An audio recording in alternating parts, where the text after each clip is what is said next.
Boa noite. Boa noite. OMS diz que o mundo está longe de atingir imunidade de rebanho. Segundo a Organização Mundial de Saúde, menos de 10% da população global possui anticorpos para a Covid-19. A Anvisa autoriza testes de mais uma vacina contra a doença no Brasil. E o Ministério da Saúde russo divulga imagens da produção de seu imunizante contra o coronavírus. Prefeitura paulistana descarta retomar aulas após pesquisa apontar alto índice de alunos assintomáticos. E pesquisa Datafolha aponta que 79% dos brasileiros acham que reabertura de escolas vai agravar a pandemia. Polícia Federal cumpre mais de 150 mandados em 12 estados em operação contra o tráfico de drogas. A Justiça determina a apreensão de imóveis, aviões, além do bloqueio de 100 milhões de reais de criminosos. Acusado de estuprar criança de 10 anos, admite abuso. Tio da vítima foi preso em Minas.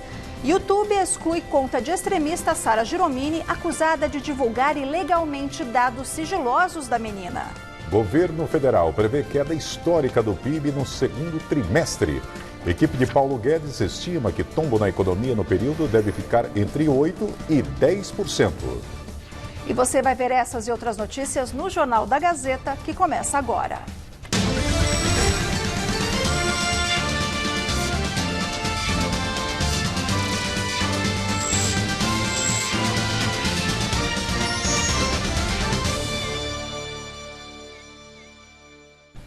Terminou em confronto hoje de manhã a reintegração de posse do terreno invadido por cerca de 100 famílias em Diadema, no ABC Paulista. Contra a ação policial, um grupo de moradores colocou fogo nos barracos de madeira e bloqueou passagens perto do terreno pertencente ao Estado, que fica debaixo de um viaduto na rodovia Imigrantes. Em resposta, os policiais reagiram com bombas de gás, enquanto retroescavadeiras derrubavam as moradias.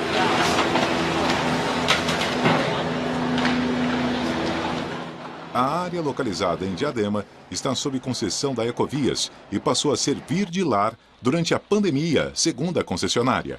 Até o momento, não ficou definido quem deve oferecer assistência às famílias.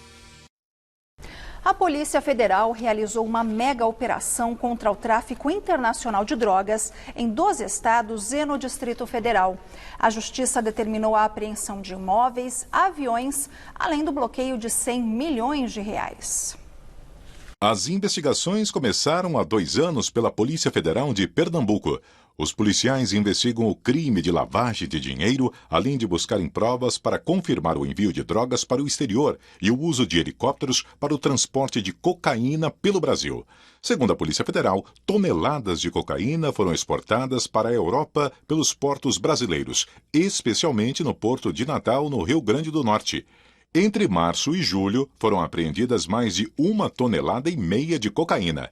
A Justiça Federal determinou o confisco de aviões, helicópteros, caminhões, motos e imóveis ligados aos investigados e ao esquema criminoso, além do bloqueio de 100 milhões de reais. Ao todo, segundo a Polícia Federal, 4 organizações criminosas participavam do esquema. 2 delas, de São Paulo, eram responsáveis pelo transporte da droga do Paraguai para o Brasil. A terceira, em Pernambuco, era responsável pela distribuição da droga pelo território nacional. E uma 4ª organização, que ficava no Brás, cuidava das finanças. Durante a ação de hoje, foram apreendidos mais de 360 mil reais. Polícia do Espírito Santo informou hoje que o acusado de estuprar sobrinha admitiu o abuso. O tio da vítima foi detido em Minas Gerais. A criança passa bem após realizar um aborto legal. E o YouTube excluiu a conta da extremista Sara Giromini, acusada de divulgar ilegalmente dados sigilosos da garota. Segundo o YouTube, a conta de Sara Giromini foi cancelada por violar os termos de serviço da plataforma. A empresa explicou que encerra qualquer canal que desrespeite repetidamente as regras. A militante extremista obteve de forma ilegal os dados sigilosos da criança de 10 anos e divulgou os dados sobre a gravidez da menina nas redes sociais. Segundo juristas, ao expor informações confidenciais de menor de idade, Sara violou violou a Constituição Federal, o Estatuto da Criança e do Adolescente e ainda o Código Penal. Eventual servidor público que vazou os dados também poderia ser penalizado. O Ministério da Mulher, da Família e dos Direitos Humanos do governo Jair Bolsonaro, comandado pela ministra Damares Alves, negou qualquer tipo de vazamento. Além do YouTube, o Facebook e o Twitter removeram postagens de Sara e de outras 15 pessoas que repassaram as informações. A criança realizou a interrupção legal autorizada pela Justiça, como determina a lei em casos de estupro. Ela passa bem após o procedimento, aguardando o retorno para a cidade de São Mateus, no seu estado de origem, o Espírito Santo. Manifestantes cristãos, ligados a grupos políticos conservadores, chegaram a protestar na porta do hospital, xingando o médico de assassino e pedindo que a menina tivesse o filho. Também houve protesto de mulheres a favor do procedimento garantido por lei. A menina só conseguiu entrar no hospital escondida no porta-malas de um carro para despistar a atenção dos que a hostilizavam. Nesta madrugada, o tio da menina, acusado de estuprá-la, foi preso em flagrante na casa de parentes em Betim, Minas Gerais. De acordo com a polícia, ele não ofereceu resistência e admitiu os abusos, alegando ter intimidade com a sobrinha. O homem de 33 anos foi indiciado por estupro de vulnerável e ameaça. Ele já tinha passagem pela polícia por tráfico de drogas e ficou preso entre 2011 e 2018. Em coletiva de imprensa, a Polícia Civil do Espírito Santo elogiou o trabalho conjunto de inteligência com a Polícia de Minas Gerais. O delegado Ícaro Ruginski disse que a possibilidade da realização de exames em outros parentes da vítima, entre eles um outro tio e o avô, será analisada. O secretário de Segurança Pública, Alexandre Ramalho, chamou o episódio de barbaridades cometidas por um monstro. Que não merece viver no seio da sociedade. E aí, mais uma vez, é importante que esse indivíduo fique preso, que ele cumpra a sua pena agora por essas barbaridades cometidas contra uma criança de 10 anos.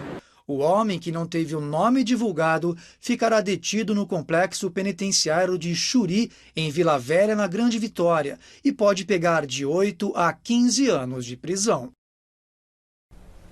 Escolas públicas e particulares de São Paulo não poderão reabrir para o reforço escolar em setembro. A decisão foi anunciada hoje pelo prefeito Bruno Covas, do PSDB, após o inquérito sorológico mostrar que mais que 64% das crianças que testaram positivo para o novo coronavírus não apresentaram sintomas. As aulas de reforço estavam autorizadas pelo Estado. A decisão final cabe às prefeituras. Na capital, as escolas não vão reabrir em setembro. Segundo o prefeito, pesou o resultado do primeiro inquérito sorológico realizado com 6 mil crianças da rede municipal de ensino entre 4 e 14 anos de idade. Segundo a pesquisa, 16,1% das crianças já tiveram contato com o novo coronavírus, mais que a prevalência entre os adultos, que foi de 10,9%. Das que testaram positivo, 64,4% não tiveram sintomas. Entre os adultos, 40% eram assintomáticos.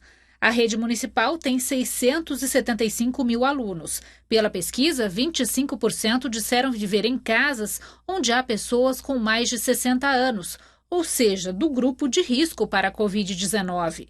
Retomada as aulas nesse momento, portanto, para a Prefeitura de São Paulo, significaria a ampliação do número de casos, a ampliação, em consequência, do número de internações e do número de óbitos aqui na cidade de São Paulo. Razão pela qual, na cidade de São Paulo, nós não teremos o retorno às aulas em setembro, como o Estado autorizou de reforço, com apenas 35% das salas funcionando. Isso não ocorrerá. O ambiente escolar é, sem dúvida nenhuma, pode ser um ambiente de disseminação muito grande da doença. porque as crianças podem se contaminar na escola, voltar para casa, passar para os familiares e o familiar levar o vírus para a comunidade, né? Então é muito importante, acho que o inquérito ele comprova o acerto das medidas aqui realizadas na cidade de São Paulo. Covas não descartou ainda a volta às aulas em outubro, mas disse que antes a prefeitura fará outras pesquisas sorológicas com crianças da rede privada e de escolas estaduais. Assim como no inquérito dos adultos, a pesquisa com as crianças da rede municipal mostrou questões de desigualdade social na cidade. A prevalência do coronavírus em crianças brancas é de 13,7%, de 17,8% entre pretas e pardas, 30% maior. A prevalência do vírus nas crianças das classes A e B é de 9,3%, na classe C é de 13,9% e nas classes D e E de 15,2%. A Anvisa autorizou hoje testes de fase 3 de mais uma vacina contra a Covid-19 no Brasil. Trata-se de um imunizante do grupo Johnson & Johnson. Esta é a quarta vacina a obter autorização de experimento no país. No entanto, a Anvisa ainda não informou a data de início dos testes. Ao todo, a empresa pretende imunizar 60 mil pessoas nesta última etapa de avaliação, que observa a segurança e a eficácia da vacina. Está prevista a participação de 7 mil pessoas com a idade mínima de 18 anos nos estados da Bahia, Minas, Paraná, Rio, Rio Grande do Norte, Rio Grande do Sul e São Paulo. E o país tem quase 110 mil mortos pelo coronavírus. O número de infectados passa dos 3 milhões e 400 mil. No Mato Grosso do Sul, o intenso avanço do novo coronavírus é puxado pela capital Campo Grande, ao contrário do Amazonas, que concentra os casos da doença no interior. O estado voltou a apresentar crescimento no registro dos óbitos, mas nem todos ocorreram nas 24 horas anteriores, segundo o governo. Já em Minas Gerais, 83 novas mortes foram registradas, porém a Secretaria de Saúde diz que elas ocorreram no mês passado e aponta início de tendência de queda do novo coronavírus na região.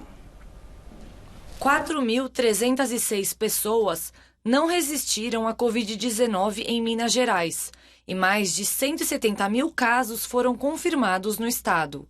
A pasta da Saúde disse que os óbitos que realmente aconteceram em determinado dia sempre estiveram na marca de 80 desde o início da pandemia.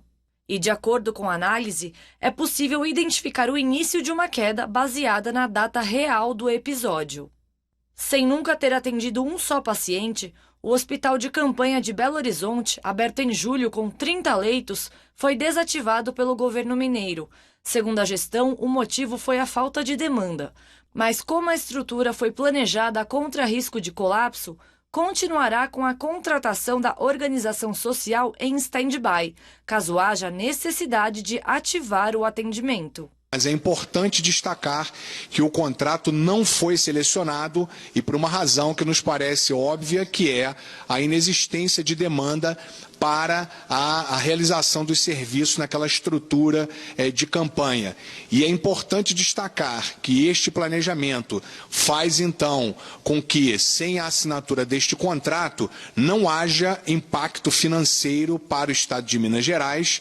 Por outro lado, no Paraná, a demanda por internação é alta na capital Curitiba, com 89% das UTIs ocupadas.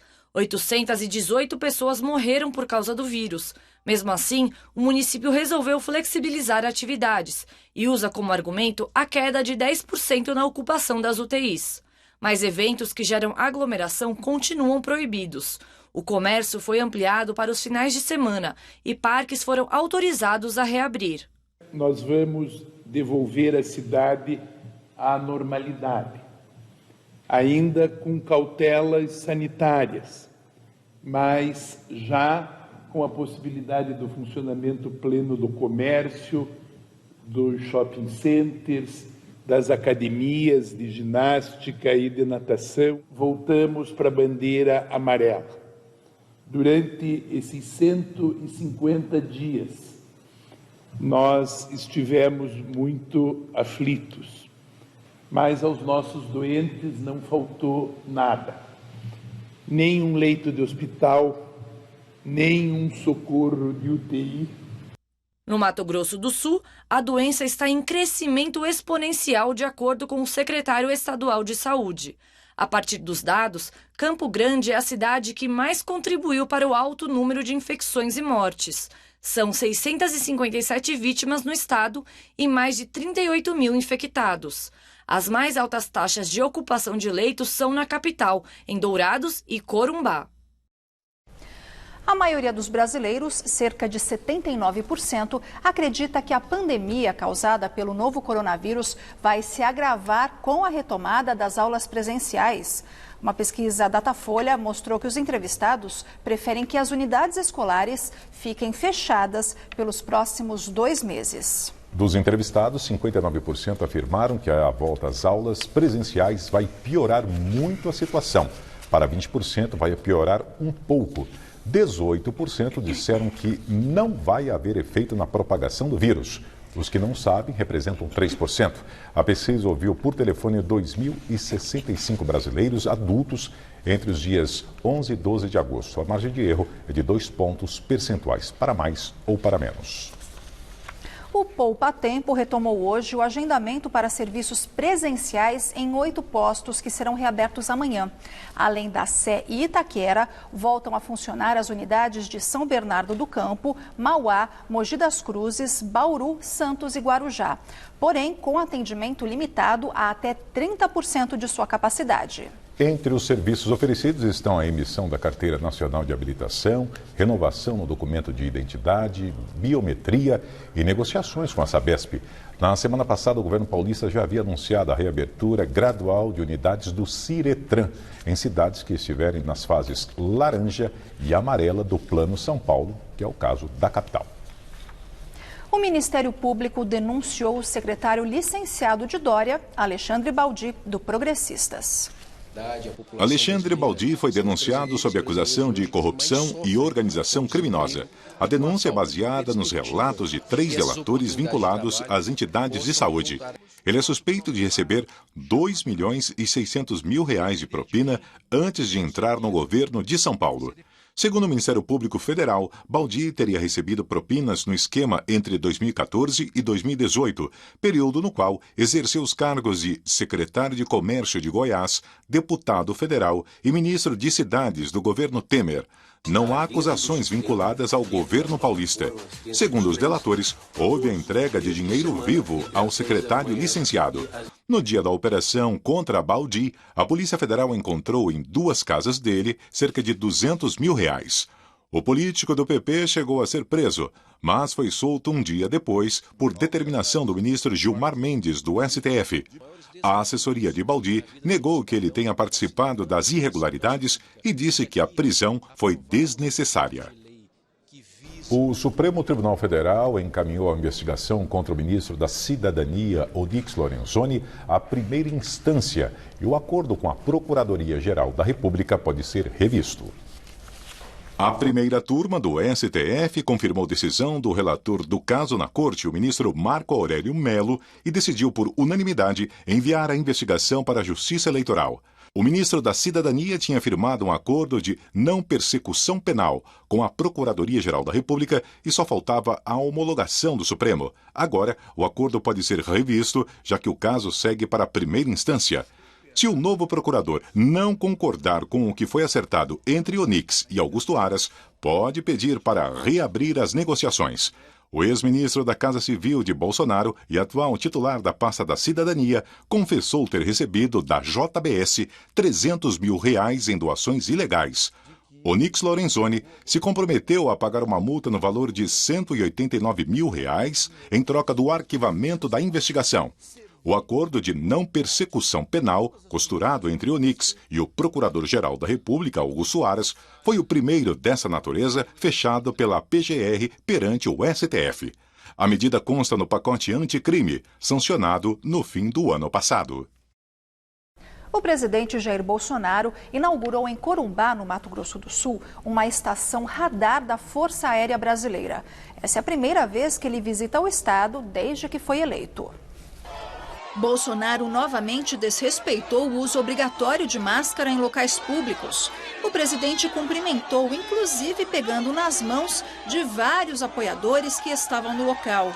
Em discurso, o presidente lembrou que o homem do campo não parou de trabalhar por causa da pandemia de Covid-19. Não teve lockdown, todos trabalharam. E o índice de morte foi o mais baixo de todos, levando-se em conta os demais setores. Bolsonaro também elogiou a atuação da ministra da Agricultura, Tereza Cristina. Um orgulho não apenas para Mato Grosso do Sul, bem como para o nosso grande Brasil. Parabéns pelo trabalho maravilhoso que você faz à frente do Ministério da Agricultura. Inclusive, abrindo fronteiras para além da América do Sul, obviamente. Por isso, o nosso agronegócio vem batendo recordes. Cada vez exporta mais. Ontem, em entrevista ao jornal Folha de São Paulo, Tereza Cristina não descartou a possibilidade de ser vice na chapa de Bolsonaro em 2022. E o presidente Bolsonaro formalizou, por meio do Diário Oficial da União, a indicação do deputado Ricardo Barros, do Progressistas, para líder do governo na Câmara dos Deputados. O político do Paraná vai substituir o deputado Major Vitor Hugo, do PSL, que deixa a função após não conseguir evitar uma série de derrotas do Palácio do Planalto no Congresso. A escolha de Barros foi anunciada na semana passada em um gesto de Bolsonaro que consolida a aliança com o Centrão. O presidente afirmou estar muito grato e muito feliz com a chegada de Barros e disse esperar potencializar a aprovação de projetos na Câmara. E o Conselho Nacional do Ministério Público retirou da pauta de hoje processos em que pedem o afastamento do procurador Deltan Dallagnol do comando da Lava Jato em Curitiba. O CNMP cumpriu ordem do ministro Celso de Mello. O decano do Supremo Tribunal Federal suspendeu a tramitação de 2 procedimentos que poderiam afastar Deltan Dallagnol da força-tarefa. Uma das ações foi apresentada pelo senador Renan Calheiros, do MDB de Alagoas. Segundo o ex-presidente do Senado, Dallagnol fez campanha na internet para atacá-lo, influenciando as eleições para a presidência da Casa do ano passado. O outro processo, um pedido de remoção, foi apresentado pela senadora Cátia Abreu, do Progressistas do Tocantins. A ex-ministra afirmou que o procurador foi alvo de 16 reclamações disciplinares no Conselho. Firmou o acordo com a Petrobras para que 2,5 bilhões de reais recuperados fossem direcionados para a Fundação da Lava Jato e ainda deu palestras remuneradas. Deltan sempre negou as acusações. Em entrevista ao jornal O Globo, Deltan Dallagnol afirmou que seu eventual afastamento da Lava Jato pode enfraquecer o Ministério Público diante de interferências externas. O procurador vê a hipótese de afastamento como uma medida de extrema gravidade com potencial para afetar o Ministério Público e aqueles que lutam contra a corrupção. O Supremo Tribunal Federal condenou o deputado federal Éder Mauro, do PSD do Pará, por difamação contra Jean Willis. O parlamentar terá que pagar 30 salários mínimos ao ex-deputado do PSOL. De acordo com a ação, em maio de 2015, Éder Mauro publicou em uma rede social um vídeo editando a fala de Willis. Na ocasião, o político do PSOL falava sobre a existência de um imaginário em terceiros, sobretudo nos agentes de segurança, que uma pessoa negra e pobre seria potencialmente perigosa. No vídeo publicado por Éder Mauro, parte do discurso foi suprimido, deixando apenas uma pessoa negra e pobre é potencialmente perigosa, fazendo entender que Jean Willis teria discursado de forma preconceituosa e racista.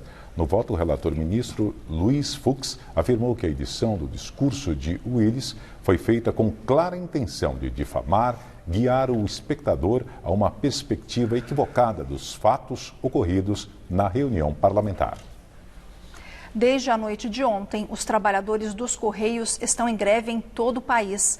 De acordo com a FENTEC, Federação Nacional dos Trabalhadores em Empresas dos Correios e similares, a paralisação é por tempo indeterminado. Os grevistas são contra a privatização da estatal e pedem que direitos trabalhistas sejam garantidos com a manutenção de acordos coletivos. Os profissionais também reclamam do que chamam de negligência com a saúde dos trabalhadores na pandemia. A Fentec afirma que desde julho os sindicatos tentam dialogar sem sucesso com a direção dos Correios. E a ministra Carmen Lúcia, do Supremo Tribunal Federal, determinou que o Ministério da Justiça e Segurança Pública forneça a cada um dos ministros uma cópia do dossiê com dados de opositores do governo Bolsonaro. O repórter Luciano Penteado tem os detalhes. Boa noite, Luciano. Luciana, Laerte, boa noite para todo mundo. A ministra Carmen Lúcia é a relatora no Supremo de uma ação movida pelo Partido Rede que questiona esse dossiê secreto com dados sigilosos de opositores do governo Bolsonaro e que tinha sido divulgado pelo portal UOL. Hoje, a Carmen Lúcia se reuniu com representantes dessa lista, principalmente policiais, simpatizantes ou integrantes de movimentos antifascistas. No total, são quase 600 pessoas que tiveram seus dados monitorados, nome, endereço, até rede social. Gerou muita polêmica porque essa lista poderia ser usada, por exemplo, como perseguição política dessas pessoas no ambiente público. O Ministério da Justiça nega que seja um dossiê, nega esse nome, essa classificação e também nega que essas pessoas estivessem sendo perseguidas. Bom, hoje também a ministra Carmen Lúcia, ela determinou que seja encaminhada uma cópia desse dossiê para cada um dos 11 ministros do Supremo, a mesma cópia que já tinha sido entregue a ela e também à Procuradoria-Geral da República. Ela também decretou sigilo dessas informações, dessa lista dessas pessoas e também disse que vai tramitar em separado da própria ação do Partido Rede. Essa ação da Rede deve ser analisada amanhã pelo Supremo. Voltamos ao estúdio. Obrigado, Luciano. No mercado financeiro, o dólar comercial fechou o dia com desvalorização de 0,52%, cotado a R$ 5,46 na venda. O Ibovespa da Bolsa de Valores B3 encerrou o pregão em alta de 2,48% aos 102.065 pontos. E agora vamos ao comentário de economia com Denise Campos de Toledo.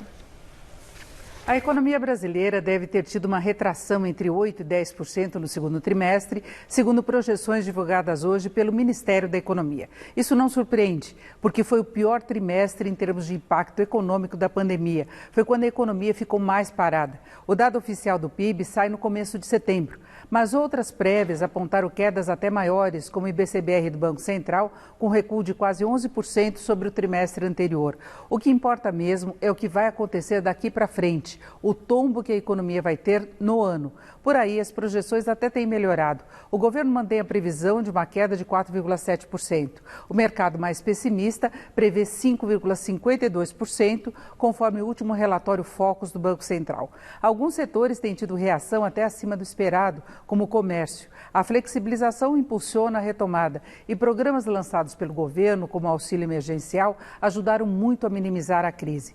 Milhões de brasileiros tiveram renda para consumir, só que são estímulos com data de validade. Fica a preocupação com o que vai acontecer com a atividade sem esse oxigênio a mais, que também tem ajudado muito na popularidade do governo.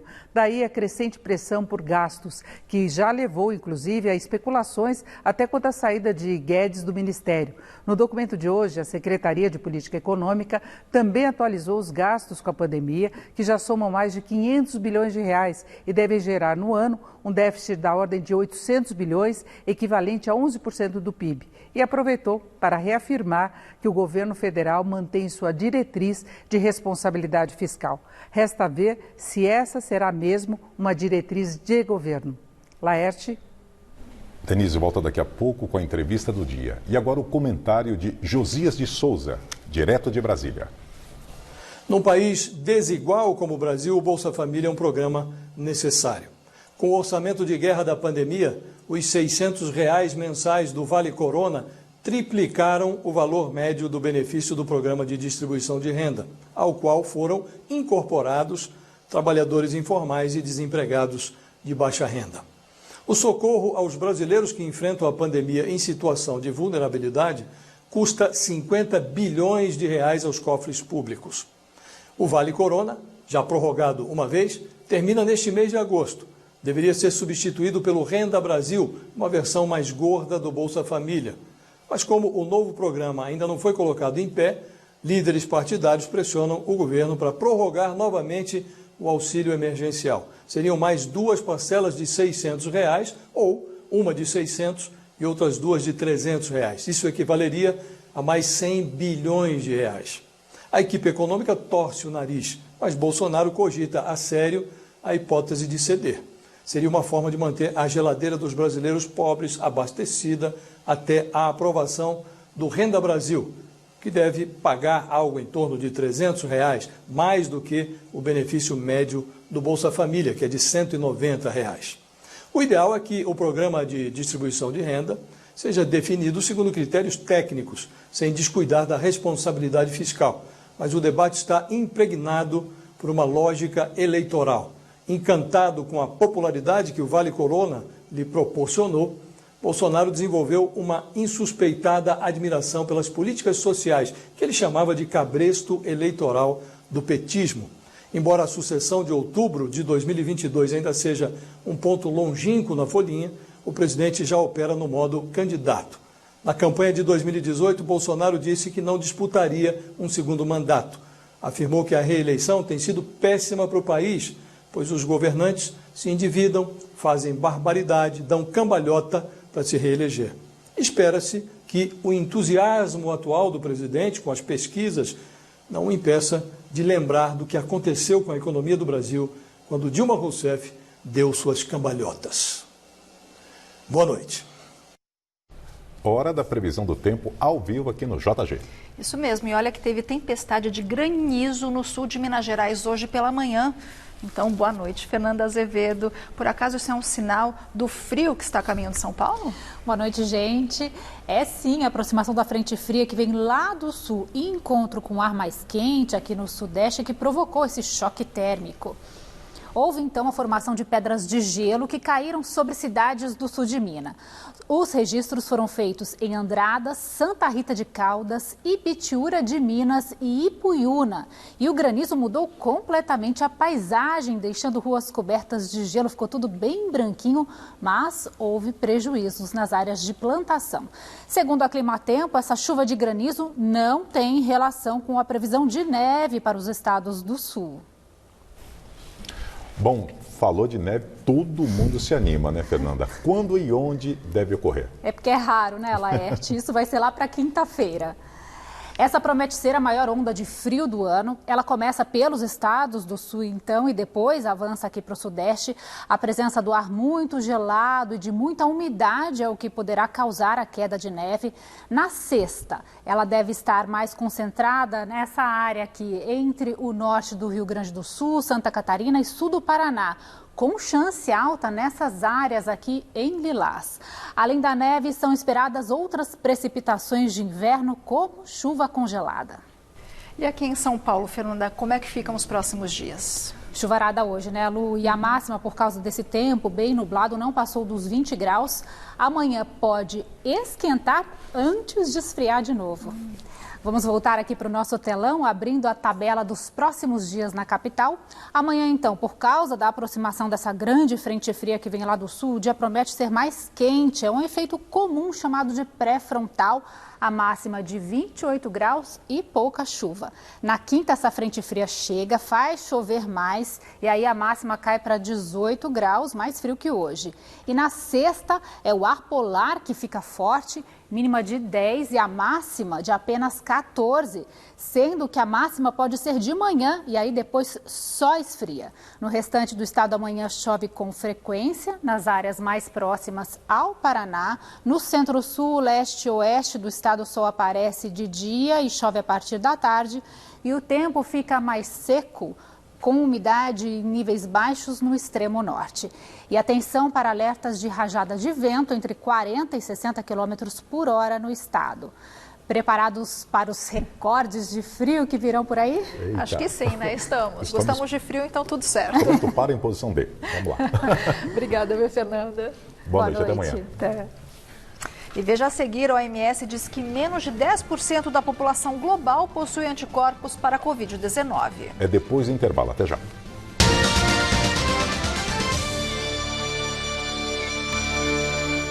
A Organização Mundial da Saúde informou hoje que menos de 10% da população apresenta anticorpos contra a Covid-19, o que torna a maioria da população suscetível ao vírus.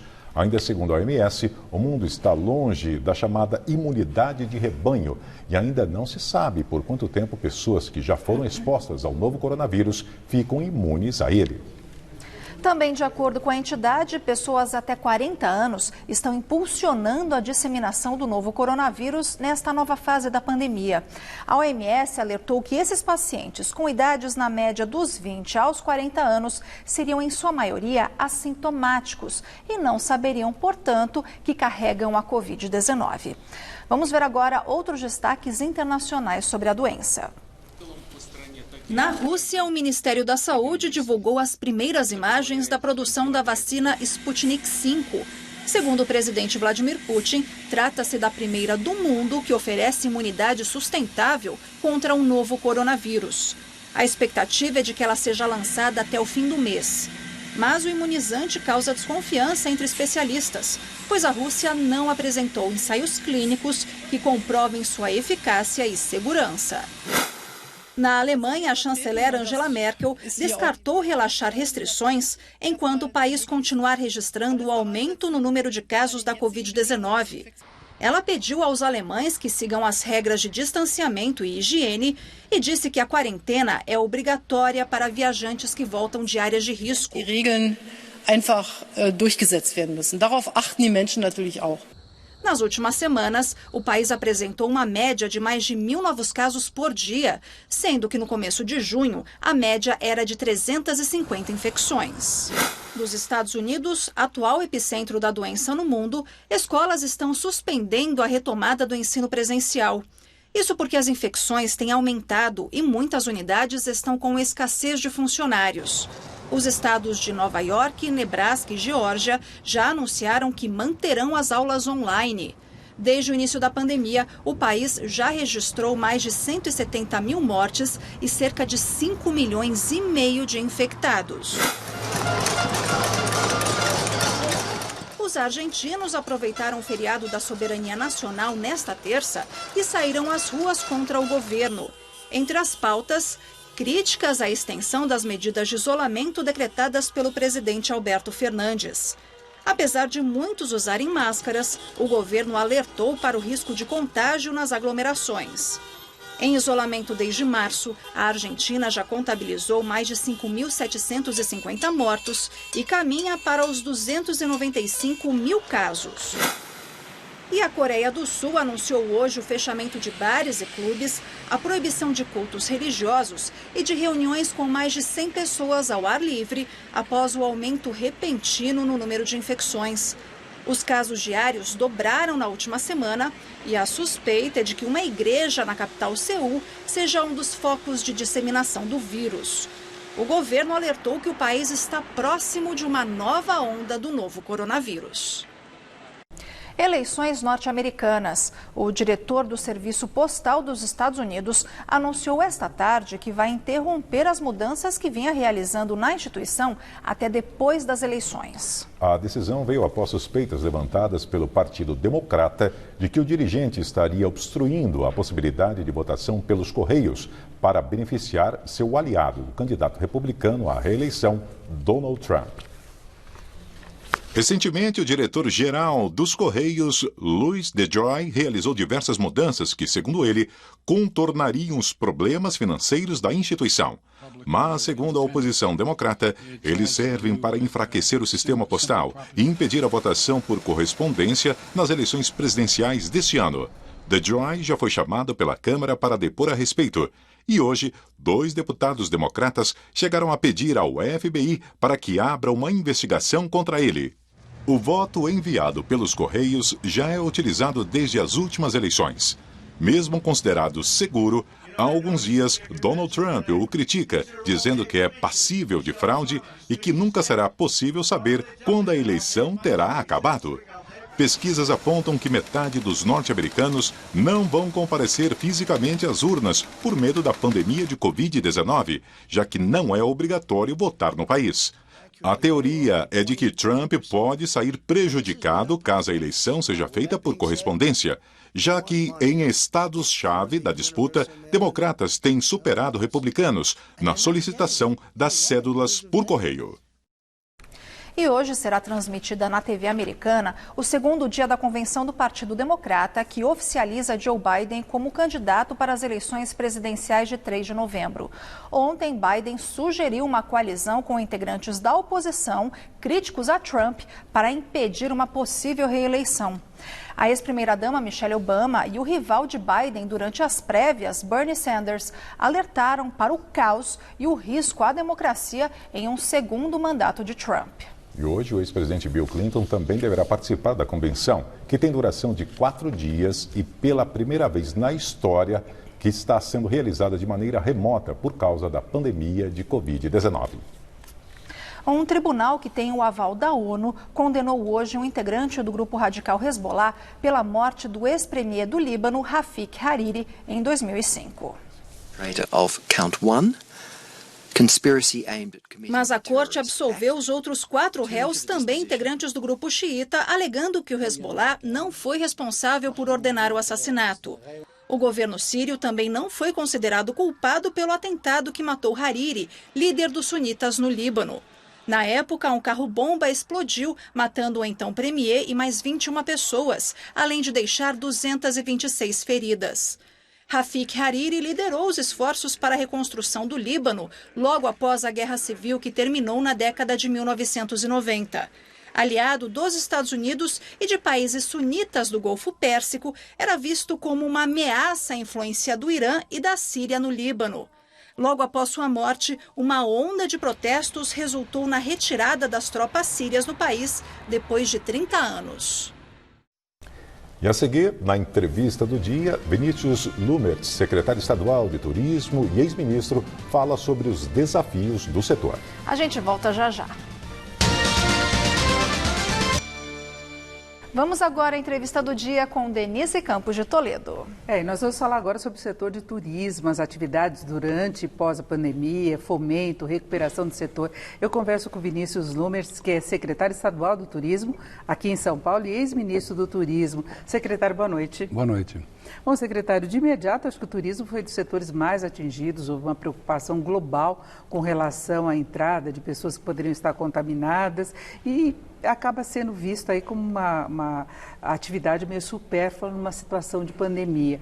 Hoje, como é que está o setor? Está em recuperação? Porque houve permissão para reabertura de hotéis, por exemplo, de outros serviços. Bom, primeiro que foi o setor mais impactado. E não é apenas o setor, são os setores de uma dimensão econômica de viagens, né? Inclusive a aviação, né? Toda a aviação, né? Toda essa estrutura de aeroportos, hotéis, traslados, feiras, eventos, quer dizer, nós estamos falando de 1,4 bilhão de pessoas que viajam, que são responsáveis em grande parte por parte importante do processo de globalização, porque o avião ele carrega carga embaixo e é numa equivalência muitas vezes de faturamento. Então, deve ser, vamos pegar aqui o caso de São Paulo, nós crescemos 3,5% em janeiro e fevereiro. Quando chegou em março, nós descemos para 5%, não de crescimento, mas 5% de existência. Sumiu o turismo, sumiu tudo março, abril, maio e junho. Isso mais ou menos o que aconteceu no resto do mundo, na Europa um pouco antes.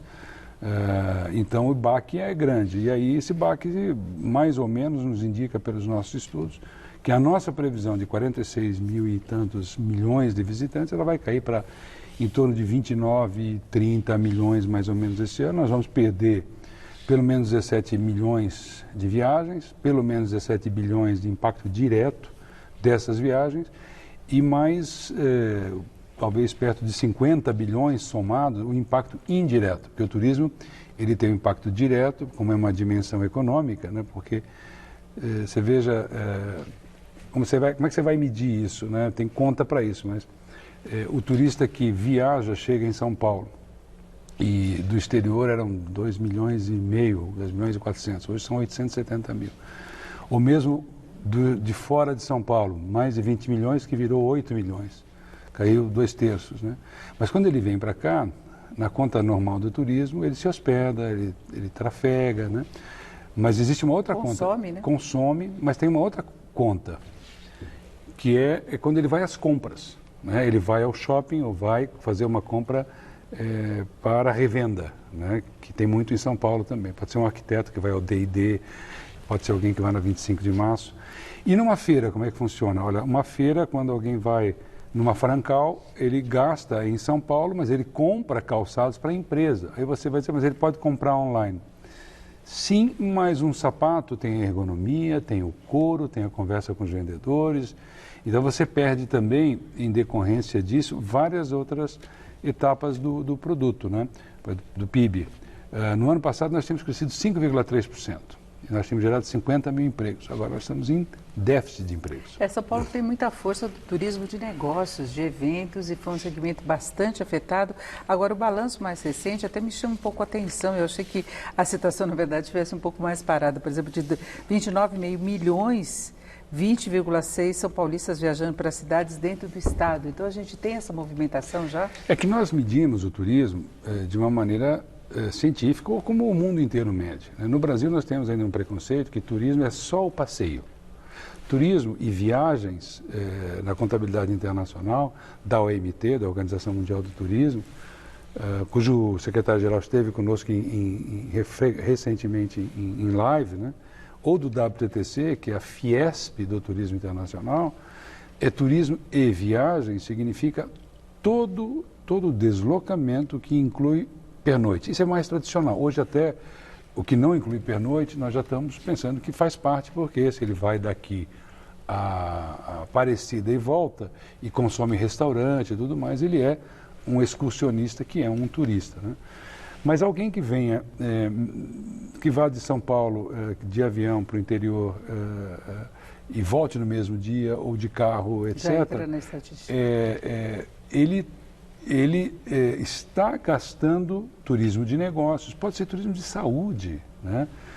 Tudo isso é a compreensão do setor de turismo como ele é entendido hoje, né? E que é um setor que gerou 1 em cada 5 empregos em 2018 no mundo. Havia uma grande preocupação com relação ao impacto no emprego. Já dá para ter alguma estimativa em relação ao estado de São Paulo? Bom, a situação atual não é boa, né? Nós, como eu te disse, nós crescemos muito no ano passado. Nós tivemos aquela política de ampliação do turismo com São Paulo para Todos, aquela campanha publicitária em parceria com as companhias aéreas, com o Convention Bureau. Crescemos 5,3%, aumentamos 700 voos por semana, ou seja, 700 voos é o que tem hoje, né? No Brasil, aqui em São Paulo. São Paulo estava cuidando muito, inclusive, dos voos regionais, internos do estado, para várias cidades. Né? Inclusive com a previsão, nós ligamos mais cidades. Então, agora, de repente, nós que tínhamos gerado 50 mil empregos, nós perdemos 120. Então, nós, nesse governo Dória, nós estamos com déficit de 70. Né? Bom, o que nós queremos fazer até o final do ano? Buscar mais da metade, né? E no primeiro semestre do ano que vem, buscar a outra metade. Agora, e no segundo semestre do ano que vem, começar a crescer, né, realmente como nós prevíamos, crescer, porque o turismo tem esse potencial. E mesmo em São Paulo, só para deixar um ponto importante, que você está vendo esse crescimento no interior, tem a ver com que vai haver menos viagens para o exterior e menos viagem para o resto do Brasil. E como maior emissor, nós temos uma oportunidade de ter mais viagens em São Paulo. Até porque o brasileiro está com restrição para viajar para determinados países, para vários países, inclusive. Agora, secretário, no caso do turismo de negócios, nós ainda temos restrições, por exemplo, a realização de eventos, de feiras. Agora, o turismo mesmo, de passeio, já está permitida a abertura de hotéis. Eu acho que em todo o estado já houve essa liberação e tem protocolos. Tem alguma fiscalização mais específica? Do governo do estado nunca houve proibição. Sempre foi considerado o ramo essencial da atividade. Evidentemente que... As prefeituras que fechavam? Houve recomendação nossa que os hotéis fossem tratados no nível da essencialidade, né? Porque nós não queríamos fluxo naquele primeiro momento que a pandemia teve o seu grande crescimento. Veja que naquela época Nova York explodia numa espécie de uma ruptura completa do sistema hospitalar e nós tínhamos essa ameaça aqui em São Paulo. Hoje nós temos 3 vezes mais UTIs do que tínhamos no passado, e temos mais UTIs que São Paulo, do que Nova York, né? Nós estamos caminhando, eu acho que a gestão do governo do Estado nesse sentido é que permite essa abertura. Nós estamos aqui agora, nós dois ali vendo televisão aqui, né? E vemos a Coreia voltando, todo mundo voltando, ou seja, nós não sabemos qual é a dimensão do problema. Então agora é um problema de adaptação, né? Que nós vamos ter que nos acostumar e abrindo lentamente, abrindo cautelosamente, com o maior grau de segurança possível. Nós vamos começar a ter eventos esse ano, sem dúvida nenhuma, mas não vamos recuperar esse ano. Vamos recuperar em 2021, caminhando bem e com uma boa gestão da saúde aqui em São Paulo e no Brasil. Né? Se falava no faturamento de 43 bilhões e agora 26,1 bilhões, é isso? Na verdade, o faturamento acompanha porque é mais ou menos isso, uma perda de 17 bilhões esse ano, prevista até o final do ano. Mas isso é o direto, o indireto é maior do que isso. Como eu disse, uma coisa é a viagem, outra coisa é a compra, né? São aquelas outras coisas que a pessoa faz numa viagem que não aparecem diretamente nessa conta. Então é bem maior que isso. Então é uma recuperação que nós vamos ter que pensar numa parte esse ano. Como você falou, o turismo nos resorts, no interior, vai crescer e nós estamos aproveitando esse momento para mandar reformas para a Assembleia que já vinham andando, de distritos turísticos, rotas cênicas. Nós queremos trazer mais resorts para se instalar em São Paulo. A Secretaria de Meio Ambiente e Infraestrutura está fazendo concessões de serviços em parques naturais, porque nós temos uma oportunidade de desenvolver um grande turismo no Brasil e um grande turismo em São Paulo. Nós não estamos enxergando ainda isso. Assim, como nação. Montanha, tem praia, tem várias opções, aí o Estado mesmo, né? Por que as pessoas viajam mais para o exterior? Mas as pessoas dizem, mas é porque é mais barato. Sim, mas também é mais barato porque o custo Brasil é um problema, né? E no turismo, o custo Brasil também é sazonalidade. Então nós mudamos as férias. As férias agora não é mais 30 dias em julho, é 15 em julho, mas nós criamos 2 breaks importantes, um em abril e outro em outubro. Bagunçado todo com a pandemia. Isso tudo é novo. Agora, o que é claro é que, o que quer que aconteça, nós precisamos desenvolver o turismo no Brasil. Tem 2 campos onde o Brasil ele pode ser número 1 no planeta e só 2, não tem 3. O primeiro é o agribusiness, e nós éramos importadores de alimentos, hoje somos exportadores. E o outro é o turismo. Nós somos o maior potencial natural e ainda mais também a questão cultural, nós somos o 8º, né? E nós temos tamanho, tanto para uma coisa quanto para outra. Agora, é preciso mudar a mentalidade, nós precisamos ter parques naturais, parques temáticos, marinas, portos turísticos, e o maior inimigo hoje no Brasil, de forma geral ainda do turismo, é a burocracia, é a insegurança jurídica que afasta os investidores, né? É difícil você, não só no turismo, mas no turismo talvez seja mais. Turismo e energia são os 2 campos que tem muita dificuldade. Quem investe na infraestrutura, né? Você veja os investimentos chineses, de 50 bilhões de dólares. Onde é que eles são? Na geração ou na distribuição? São na distribuição, que ela é mais fácil de fazer, do ponto de vista ambiental. Não são na geração. E o capital externo, quando vem, compra empresas prontas, porque montar uma empresa no Brasil é difícil. Isso é mau negócio, não é bom negócio para nós. Bom negócio para nós é investimento que gere coisas novas, mais formação de capital bruto, mesmo no turismo. Mais economia, mais negócio e mais empregos. Chegamos ao fim, secretário. Eu conversei aqui com o Vinícius Numer, que é secretário estadual de turismo aqui em São Paulo e ex-ministro do turismo. Secretário, muito obrigado, uma boa noite. Obrigado a você, Denise. Com vocês. Amanhã, no quadro Amazônia em Pauta, a Denise Campos de Toledo conversa com o ministro do Meio Ambiente, Ricardo Salles. E lembrando que todas as entrevistas, assim como os comentários do Josias e ainda produções exclusivas do nosso jornalismo, também estão disponíveis nas principais plataformas de podcast. Ponto final na edição do Jornal da Gazeta. Para rever todo o nosso conteúdo, basta se inscrever em nosso canal no YouTube, youtube.com/Jornal da Gazeta. A gente volta amanhã, a partir das 19 horas. Uma ótima noite para você e até lá. Boa noite.